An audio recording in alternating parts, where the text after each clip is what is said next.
Ano kung sasabihin ko sa iyo na may isang estratehiya na sobrang lakas, sobrang psikolohikal na nakakasira, na ang no contact ay parang mahina na kung ikukumpara. Ang no contact ay nag-iiwan pa ng pag-asa. Ito'y nag-iiwan sa iyo ng paghihintay, panunood at pagnanais na baka babalik sila. Pero ang estratehiyang ito ay magpapadama sa kanila ng pagsisisi na umalis sila sa unang lugar. Hindi dahil nawala ka, kundi dahil naging isa kang tao na sobrang makapangyarihan, sobrang hindi matutuklasan, na wala silang ibang pagpipilian, kundi tanungin ang lahat ng bagay. Hindi ito tungkol sa paglalaro ng laro o paghihintay sa iyong telepono tulad ng isang tanga na nabighani sa pag-ibig. Ito ay tungkol sa kontrol, tungkol sa ganap na pagpapalakas ng iyong sarili na, sa oras na makita nila kung ano ang nawala nila, hindi mo na sila aalalahanin. Ito ang kwento ng isang lalaking wasak dahil sa pusong sugatan tulad mo. Isang lalaking akala niya sapat na ang no contact hanggang natuklasan niya ang isang mas malakas na estratehiya.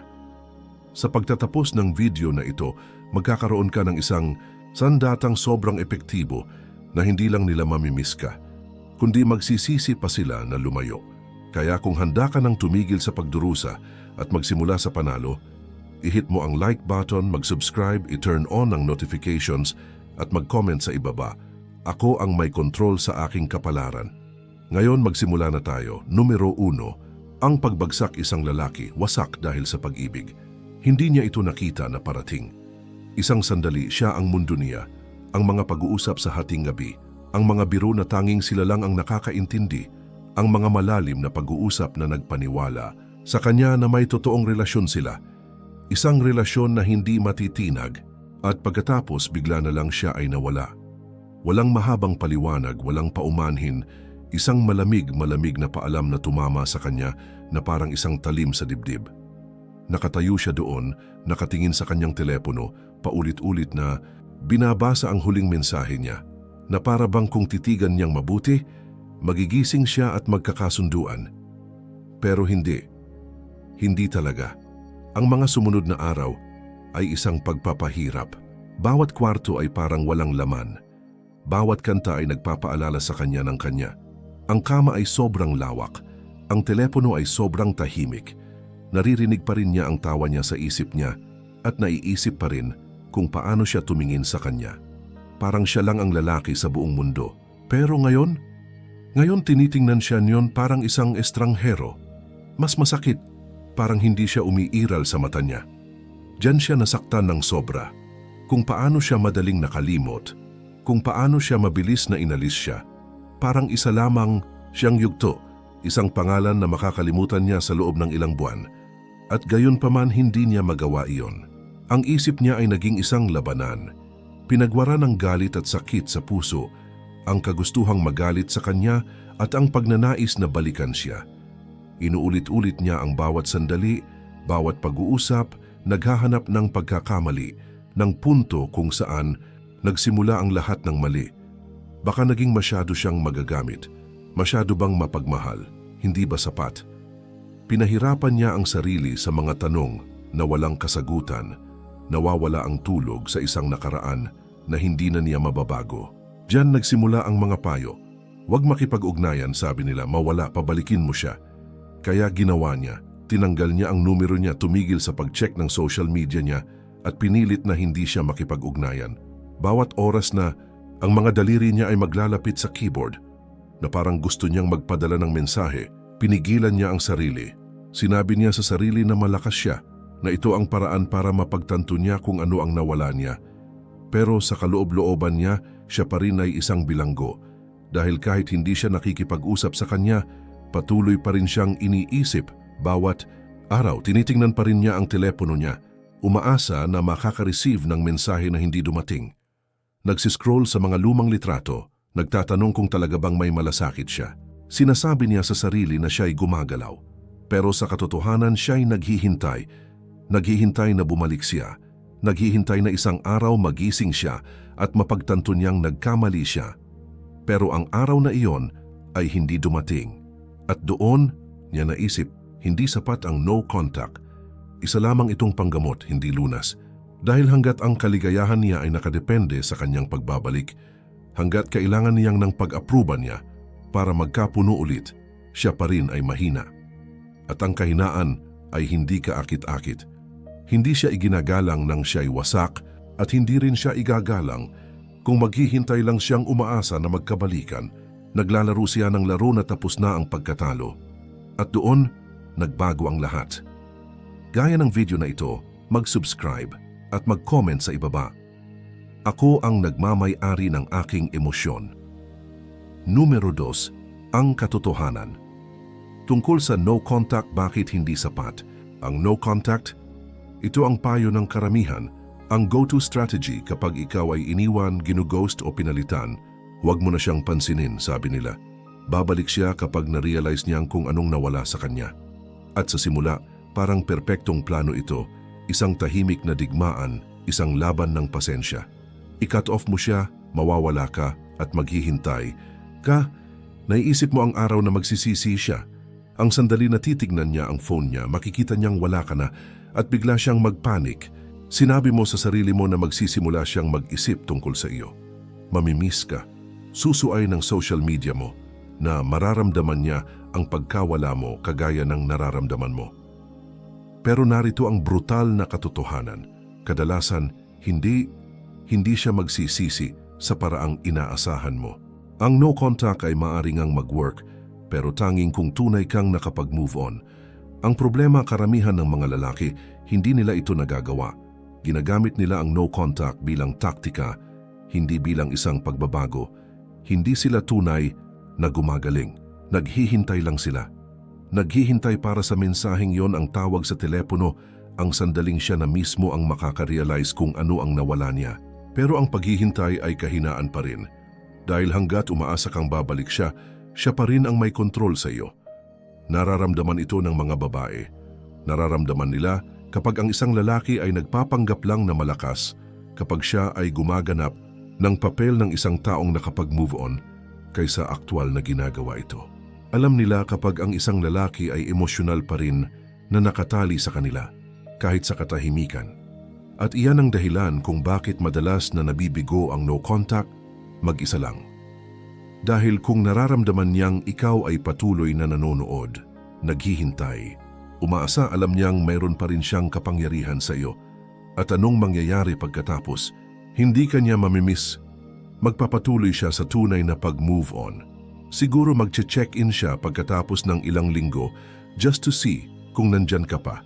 Just to get that small hit of validation. At kapag nakita niyang nandyan ka pa, na sumasagot ka pa, na may malasakit ka pa, babalik na naman siya, mas tiwala pa siya sa desisyon niyang lumayo. Isa ka lang palang laro na natalo na niya. Diyan karamihan ng mga lalaki nagbabagsak. Nakakuha sila ng konting atensyon, ng panandaliang dopamine rush, at inisip nilang ito na babalik siya. At sa sobrang excitement, nagkakaroon sila ng fatal na pagkakamali. Ipinapakita nila ang mga baraha nila. Sumagot sila ng mabilis, masyadong masigasig. Ipinakita nilang hindi sila talaga nakapag-detach. At sa moment na iyon, na-realize niya na tama siyang umalis. Kaya anong sagot? Kung hindi sapat ang no contact, ano ang kailangan? Ang sagot ay maging isang lalaki na hindi na niya maaabot kailanman. Hindi lang sa pamamagitan ng katahimikan, hindi lang sa pamamagitan ng paghihintay, pero sa pamamagitan ng ganap, hindi matitinag na kawalan ng malasakit.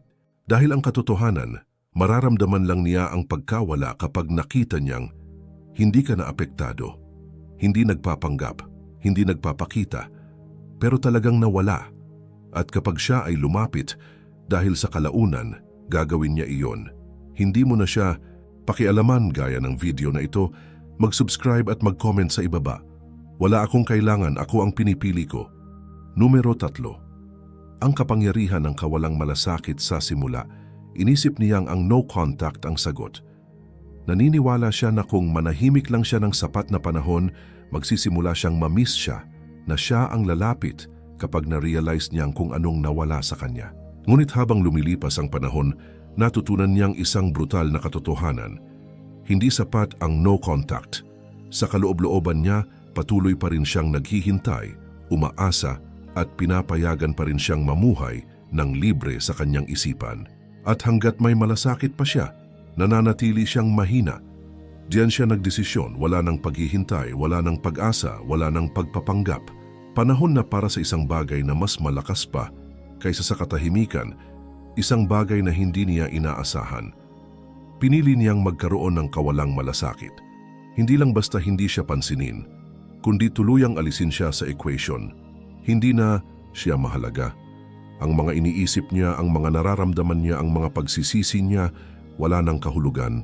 Hindi lang niya tinanggal ang komunikasyon, tinanggal niya siya sa mundo niya. Tumigil siyang mag-check ng social media niya, tumigil mag-isip kung sino ang kasama niya, at tuluyang isinara ang pinto. Walang just in case kung magdesisyon siyang bumalik. Dahil narito ang katotohanan. Ang no contact ay katahimikan, ngunit ang kawalang malasakit ay kapangyarihan. Ang katahimikan ay may emosyonal na bigat pa rin. Ibig sabihin nito ay may malasakit ka pa. Pero ang kawalang malasakit, iyon ang nagpapapanik sa mga tao. Iyon ang nagpapatanong sa kanila ng lahat. Kapag ang isang tao na minsan ay nagmahal sa iyo, ay ngayon tinitingnan ka na lang bilang isa pang tao, isang tao na maaari nilang lampasan sa kalye nang walang kahit anong pag-aalala, iyan ang magpaparamdam sa kanila ng tunay na bigat ng pagkawala at iyan ang eksaktong nangyari. Sa simula hindi niya ito napansin. Akala niya naglalaro lang siya ng parehong laro gaya ng ibang mga lalaki. Naghihintay, nagdurusa ng tahimik, umaasa na babalik siya. Ngunit may nangyaring pagbabago. Ang pagkawala niya ay hindi pansamantala. Totoo ito. Nagbago ang kanyang enerhiya. Hindi lang siya umiwas sa kanya. Lumampas na siya sa kanya. Isang araw, chinek niya ang social media niya, umaasang makikita ang parehong lalaki na iniwan niya. Ngunit sa halip, nakita niyang isang hindi makikilalang tao. Hindi siya malungkot. Hindi siya nagpo-post ng malulungkot na quotes o nagtatangkang magpansin. Siya ay nabubuhay, umuunlad at tuluyang hindi apektado. Mas maganda siya, mas tiwala, mas malakas at pinakamasakit sa lahat, hindi na siya bahagi ng kwento niya. Diyan, nagsimulang pumasok ang mga pagsisisi. Nagtanong siya, bakit hindi siya wasak? Bakit hindi siya nagtatangkang bumalik sa akin? Nagkamali ba ako? Bigla, hindi na siya sigurado sa sarili niya. Dahil kapag ang isang lalaki ay nag-move on nang walang pag-aalinlangan, kapag siya ay ganap na na-detach, pinipilit nitong tanungin ang halaga ng sarili ng mga tao. Inisip niya na palagi siyang nandyan, na maaari siyang bumalik anumang oras na gusto niya. Pero ngayon hindi na siya sigurado at iyan ang sikreto. Ang kawalang malasakit ay mas malakas kaysa sa katahimikan. Mas makapangyarihan ito kaysa sa pagkawala. Ang mga tao ay hindi naghahangad ng mga bagay na maaari nilang balewalain.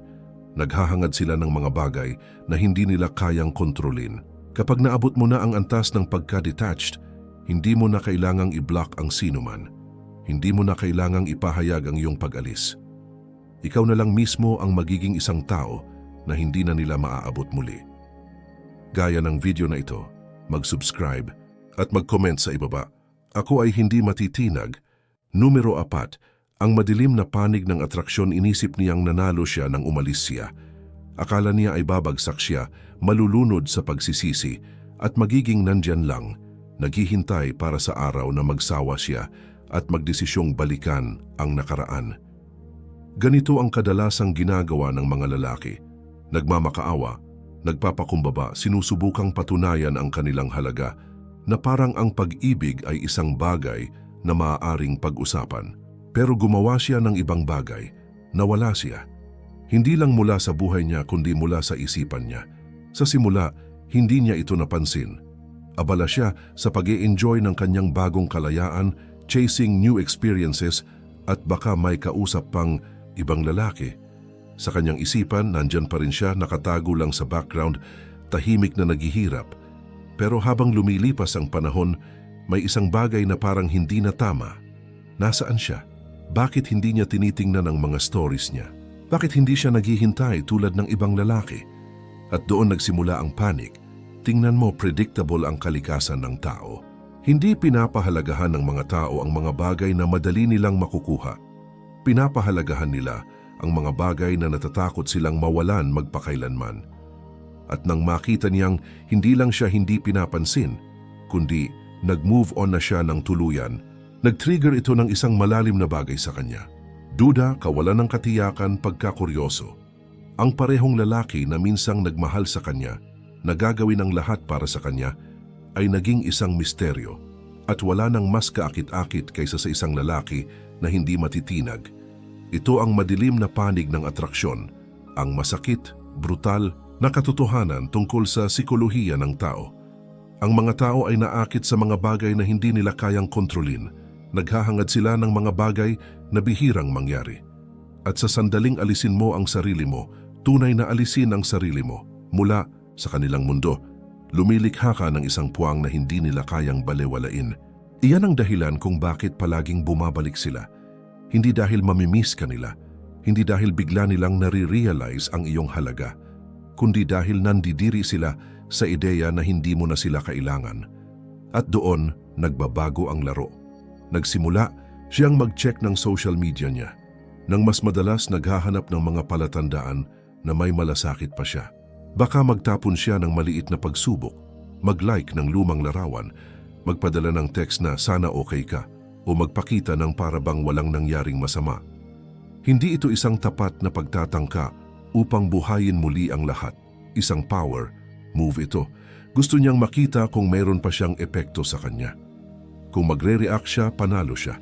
Kung hindi siya papansin, babagsak siya. Dito karamihan ng mga lalaki nagkakamali. Inisip nilang ang pagkakuryoso niya ay tunay na pagsisisi. Iniisip nila, ito na, nare-realize na niya kung anong nawala niya. At sa sandaling magpakita sila ng interes muli, sa sandaling mag-react sila, mawawala na sa kanya ang takot sa pagkawala at lilisan ulit siya. Nauulit ang cycle pero hindi siya. Hindi ngayon. Dahil naiintindihan na niya, siya ang premyo. Hindi niya kailangan patunayan ang kanyang halaga. Isinusuong na niya ito. At nang magdesisyon siyang makipag-ugnayan, umaasang matutuklasan ang parehong lalaki na iniwan niya. Matutuklasan niya ang isang tao na ibang-iba, isang tao na mas malamig, isang tao na tinitingnan siya hindi bilang kanyang hinaharap, kundi bilang isang aral mula sa kanyang nakaraan. At doon dumating ang pagsisisi sa kanya ng buo. Hindi dahil nawala siya, kundi dahil hindi na siya mahalaga sa kanya. Gaya ng video na ito, mag-subscribe at mag-comment sa ibaba. Ako ang premyo. Numero 5. Ang stoic na pagbabago. Pagbabago ng pagkirot sa lakas ang dating siya ay hahabol sa kanya. Aakalin niya ang bawat maliit na atensyon bilang isang tanda ng pag-asa. Ia-analyze niya ang bawat galaw niya, bawat text, bawat kaunting interaction, desperadong sinusubukang tuklasin kung may malasakit pa siya. Pero wala nang ganong tao. Ngayon hindi lang siya basta umaalis, nagbabago siya. Hindi para ibalik siya, hindi para mapasaya siya, kundi para sa kanyang sarili. Ang kirot ay isang makapangyarihang bagay. Para sa karamihan ng mga lalaki, ito ay nagiging bilangguan. Isang cycle ng pagsisisi, pagdududa sa sarili, at walang katapusang pagdurusa. Pero para sa mga bihirang tao, yung mga nakakaintindi sa kapangyarihan ng stoicism, ang kirot ay nagiging ibang bagay, gasolina, isang sandata, isang katalista ng muling pagkabuhay. Ang pagkakaiba ng mahina at malakas ay simple. Ang mahina ay nagpapabaya sa kirot na magtakda sa kanila. Ang malakas ay ginagamit ito upang mag-evolve. At yun ang eksaktong ginawa niya. Sa halip na tumakbo mula sa kirot, niyakap niya ito. Umupo siya kasama nito. Hinayaan niyang maging matalim siya. Bawat sandali ng pagkabigo ay naging aral. Bawat patak ng pagdurusa ay naging motibasyon. Itinigil niya ang pag-aaksaya ng oras sa mga alaala ng nakaraan at nagsimula siyang mag-concentrate ng kanyang enerhiya sa isang bagay. Ang maging hindi matitinag, nagsimula siya sa kanyang isipan. Ang kontrol sa emosyon ay naging kanyang pundasyon. Pinag-aralan niya ang stoicism, tinrayin ang sarili niyang pamahalaan ang kanyang emosyon kaysa makontrol siya ng mga ito. Natutunan niya ang sinaunang pilosopiya na humubog sa mga mandirigma at emperador sa loob ng mga siglo. Ang sining ng pagdetat sa lahat ng bagay, na hindi niya kayang kontrolin at pagtanggap ng realidad ng walang paglaban. Dati siya ay reactive, pero ngayon siya ay kalmado, hindi matitinag, hindi matatauhan. Sumunod ang katawan niya. Ang isipan ng isang mandirigma ay kailangang tugma sa katawan ng mandirigma. Inubos niya ang lahat ng enerhiya na sana ay napunta sa sakit ng puso at ibinuhos ito sa disiplina sa sarili. Ang gym ay naging kanyang larangan. Bawat rep, bawat set, bawat patak ng pawis ay isang tahimik na pangako sa sarili. Hindi na ako magiging mahina ulit. Nagbago ang kanyang katawan, nagbago ang kanyang postura. Ang paraan ng paglakad niya sa isang silid ay nagbago at napansin ito ng mga tao. Pero ang pinakamahalagang pagbabago ay ang kanyang presensya. Hindi na niya kailangan ng validation. Hindi na niya kailangan ng atensyon. At dahil wala siyang kinakailangan, lahat ng bagay ay dumating sa kanya. Ang mga taong dati ay hindi siya pinapansin ay ngayon ay naaakit sa kanya. Ang parehong babae na akala niyang kayang palitan siya ay ngayon nanonood mula sa malayo. Nag-iisip kung ano ang nawala sa kanya. Ito ang esensya ng tunay na kapangyarihan. Hindi paghahanap ng paghihiganti, hindi chasing ng validation, kundi maging isang tao na hindi matatawaran ng halaga, na ang nakaraan ay nawalan na ng saysay. Hindi lang siya basta umalis, siya ay nag-level up na higit pa sa kanyang abot, kaya siya naging isang simpleng footnote na lang sa kanyang paglalakbay. Dahil sa huli, ang pinakamataas na tagumpay ay hindi ang pagpapasaya sa kanila na magsisi na iniwan kanila, kundi ang maging isang tao na hindi nila nakayang muling makuha. Gaya ng video na ito, mag-subscribe at mag-comment sa ibaba. Ang kirot ang nagpapalakas sa akin. Numero 6. Ang tahimik na dominasyon. Pagwagi ng walang salita ang dating siya ay pakiramdam na kailangang patunayan ng isang bagay, ipakita sa kanya at sa buong mundo na mas maganda ang buhay niya nang wala siya. Magpo-post siya ng mga cryptic na quotes, ipagmamalaki ang kanyang progreso at umaasa na mapansin siya. Pero ang lalaki na siya ngayon ay hindi na kailangang magpatunay ng anuman sa kahit sino. Ang kanyang tagumpay ang siyang nagsasalita para sa kanya. Ito ang sining ng tahimik na dominasyon. Walang salita, walang paliwanag, walang anunsyo, gawa lang. Habang ang iba ay nag-aaksaya ng oras na subukang mapansin ng kanilang ex, siya ay nakatuon sa isang bagay. Ang itaas, ang kanyang buhay. Nauunawaan niya ang isang simpleng ngunit makapangyarihang katotohanan. Ang pinakamapanganib na tao sa silid ay ang taong hindi nagsasalita ng marami ngunit nakakagawa ng pinakamarami. Hindi siya nagbablock, hindi siya nagde-delete ng mga lumang litrato dahil sa galit. Hindi siya naglalaro ng mga bata na laro para magka-reaction. Tinatanggal lang niya ang kanyang enerhiya. At iyon ang pinaka-nakakagulo sa kanya. Hindi ang kanyang pagkawala kundi ang pakiramdam na parang hindi siya kailanman nandoon. Walang closure, walang natitirang emosyon. Wala lang. Noong una, iniiwasan lang niya ito. Sinasabi niya sa sarili na nagpapanggap lang siya, na ginagawa niya ito para magalit siya. Pero habang tumatagal, nagsisimula siyang magtaka. Bakit hindi niya ako tinitingnan sa stories ko? Bakit hindi siya nagmamalasakit? Mali ba ang paghuhusga ko sa kanya? Inaasahan niyang makikita ang hinagpis, ang sama ng loob, ang desperadong mga pagtatangka na makuha ang kanyang atensyon. Pero wala siyang nakikita, indifference, katahimikan, pagkawala, at dito nagsisimula ang mga laro sa isipan. Dahil kapag ang isang tao na minsang nagmahal sa iyo ay biglang hindi na kinikilala ang iyong pag-iral, pinipilit ka nitong mag-reflect. Nagsisimula siyang alalahanin ang mga bagay na dati niyang ipinagwawalang bahala, ang paraan ng pagpaparamdam niya sa kanya, ang paraan ng pagtrato niya sa kanya, ang paraan ng pagiging nandyan siya palagi hanggang sa hindi na. Tumataas ang kanyang pag-usisa. Dahan-dahan niyang binabanggit ang pangalan niya sa mga pag-uusap. Ipinapasadahan niya ang social media niya at naghahanap ng mga palatandaan na siya'y nagmamalasakit pa. Pero ang natagpuan niya ay mas masahol pa kaysa sa inaasahan niya. Hindi lang siya nabubuhay, umuunlad siya. Mas maganda ang hitsura niya, mas masaya siya. At ang pinakamasama sa lahat, hindi siya tumitingin pabalik. Ito ang sandali na nagsisimulang pumasok ang pagsisisi, Ang realization na habang siya ay abala sa paglilibang sa ibang tao, siya ay naging lalaki na matagal niyang gusto pero ngayon ay hindi na niya matamo. Ito ang dahilan kung bakit ang pagwagi ng walang salita ay ang pinakamakapangyarihang tagumpay dahil hindi ito nanggagaling sa pagsubok na kumbinsihin siya ng anuman. Nanggagaling ito sa pagiging hindi matitinag. Ngayon, nauunawaan na niya ang lihim. Ang enerhiya ay mas malakas kaysa sa mga salita. Hindi na niya kailangang mag-post kung gaano siya nagbago. Nararamdaman ito ng mga tao, ang kanyang presensya, ang kanyang ugali, ang kanyang tagumpay. Lahat ito ay nagsasalita para sa kanya. At kapag dumating ang sandali, kapag siya ay nag-reach out upang subukang makita ang lalaki na dati niyang nakilala, matutuklasan niyang matagal na siyang wala. Dahil ang pinakamakapangyarihang hakbang ay hindi pagpapakita na mali sila, kundi ang ipakita sa kanila na hindi sila naging factor sa iyong tagumpay. Gaya ng video na ito, mag-subscribe at mag-comment sa ibaba.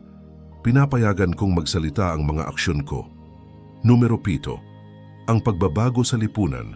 Paglikha ng aurang misteryo noong una, inisip niya na ang ganap na pagkawala ang sagot, na kung siya'y biglang maglaho, iiwan siya ng nag-iisip, nang namimisi siya, nang nagsisisi sa lahat ng nangyari.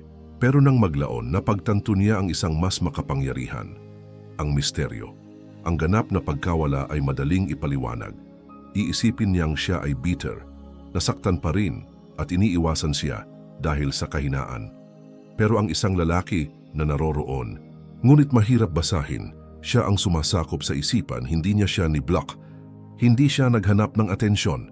Simpleng naging hindi ma-predict. Kung dati siya ay isang open book, ngayon siya ay isang puzzle na hindi niya kayang lutasin. Walang malungkot na quotes, walang indirect na mensahe, walang halatang pagsubok na magpansin, simple lang piniling pagiging naroroon. Isang sulyap dito, isang sandali doon. Tama lang upang magtaka siya, ngunit hindi sapat para lubos na maunawaan kung anong iniisip niya. Ito ang sining ng social shift. Hindi ka nawawala. Nag-evolve ka sa harap ng mata ng lahat. Gumagalaw ka ng tahimik, pero may mga pahiwatig. Isang litrato na nagsasabing may buhay kang hindi siya bahagi. Isang maikling kwento na nagpapakita ng pagbuti mo, pero walang konteksto. Walang mga caption na humihingi ng atensyon, walang mga hindi kailangang paliwanag, tanging tiwala, presensya at lakas. At dito nagsimula siyang mag-isip. Dahil kapag ang isang lalaki ay nagbago, instinctively nais malaman ng mga babae. May ibang babae ba siya? Tinalikuran na ba niya ako? Laging ba siyang ganito kalakas at hindi ko lang ito napansin? Binabalikan niya ang social media niya, naghahanap ng isang palatandaan. Anumang bagay na magpapatibay ng nararamdaman niya. Pero wala siyang makikita. Walang emosyonal na pagsabog, walang hinagpis. Tanging isang lalaking kitang-kita ang pag-unlad. Habang mas pinipilit niyang intindihin siya, mas nadirindi siya. Inisip niyang kilala niya na siya, na alam niya kung ano ang nararamdaman nito, na siya ang laging magmamahal ng higit. Pero ngayon siya na parang isang estranghero, isang misteryo. At ang misteryo ay akit. Narito ang katotohanan. Hindi nakakaramdam ng obsesyon ang mga tao sa mga bagay na naiintindihan nila. Ang obsesyon nila ay sa mga bagay na nakakalito. Nakakaakit sila sa mga hindi nila lubos na maabot. At sa sandaling, ikaw ay maging hindi ma-predict, hindi mabasa, hindi matouch, doon kanila hindi matitigil ang pag-iisip. Ngunit ang tunay na makapangyarihang hakbang, hindi mo ito ginagawa para sa kanya. Hindi ka nagiging misteryo upang mabalik siya. Ginagawa mo ito dahil hindi mo na kailangan pang magpaliwanag ng iyong sarili. Ang buhay mo ay iyo at hindi na siya may access dito, hindi sa pamamagitan ng puwersa kundi sa pamamagitan ng iyong desisyon. At ito ang dahilan kung bakit siya nagsisisi sa lahat ng bagay. Gaya ng video na ito, mag-subscribe at mag-comment sa ibaba. Ako ay isang misteryo.